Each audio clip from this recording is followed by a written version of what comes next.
আসসালামু আলাইকুম। তোমরা ইতিমধ্যেই জেনে গেছো যে তোমাদের জুলাই মাস থেকে পরীক্ষা অনুষ্ঠিত হবে। তার জন্য কিন্তু শিক্ষা বোর্ড থেকে একটা সিলেবাস তোমাদেরকে দিয়েছে যে তোমাদের বইয়ের কোন কোন জায়গা থেকে বা কত পৃষ্ঠা পর্যন্ত তোমাদের পরীক্ষাটি অনুষ্ঠিত হবে।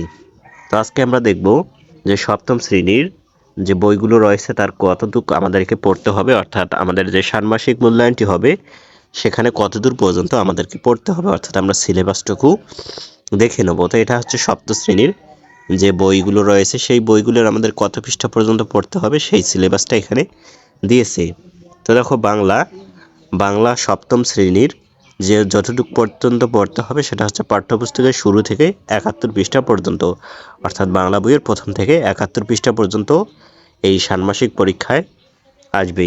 ইংরেজি বই পাঠ্যপুস্তকের শুরু থেকে 66 পৃষ্ঠা পর্যন্ত, এটা কিন্তু সপ্তম শ্রেণীর জন্য, আর এগুলো ষষ্ঠ অষ্টম।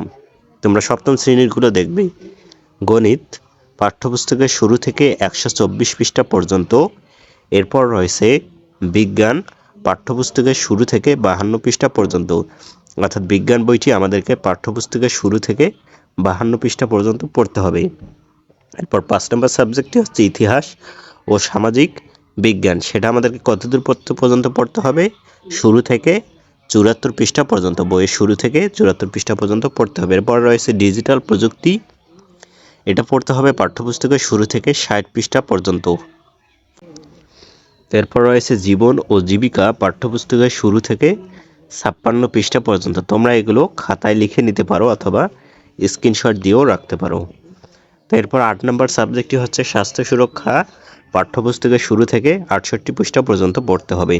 তো তোমাদের যে স্বাস্থ্য সুরক্ষাটির যে বইটি রয়েছে সেই বইয়ের 1 পৃষ্ঠা পর্যন্ত, অর্থাৎ প্রথম থেকে 68 পৃষ্ঠা পর্যন্ত তোমাদেরকে পড়তে হবে এই ষান্মাসিক মূল্যায়নটির জন্য। এরপর রয়েছে শিল্প ও সংস্কৃতি, এটা পড়তে হবে 44 পৃষ্ঠা পর্যন্ত। ইসলাম শিক্ষা পড়তে হবে 53 পৃষ্ঠা পর্যন্ত। এরপরে রয়েছে অন্যান্য ধর্ম, হিন্দু ধর্ম শিক্ষা পাঠ্যপুস্তকের শুরু থেকে 56 পৃষ্ঠা পর্যন্ত পড়তে হবে।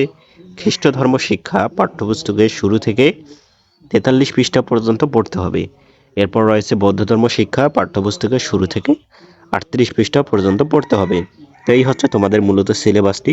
তোমাদেরকে এখানে দেওয়া হয়েছে যে কতদূর পর্যন্ত তোমাদের এই ষান্মাসিক পরীক্ষায় পড়াশোনা করতে হবে। তো এগুলো কিন্তু 12 জনের মধ্যেই তোমাদের কমপ্লিট করতে হবে স্কুল থেকে। আর স্কুলে কমপ্লিট না করলে অবশ্যই তোমাদেরকে বাসায় কমপ্লিট করতে হবে, কারণ এরপরেই কিন্তু ঈদের বন্ধ থাকবে এবং তারপরেই আবার পরীক্ষা শুরু হবে। তো আজকের ভিডিওটি এই পর্যন্ত। আমাদের উপকার হয়েছে, ভালো লাগলে একটি লাইক দিয়ে তোমাদের বন্ধুদের কাছে শেয়ার করে দাও, আর চ্যানেলটি সাবস্ক্রাইব করতে ভুলবে না। ধন্যবাদ।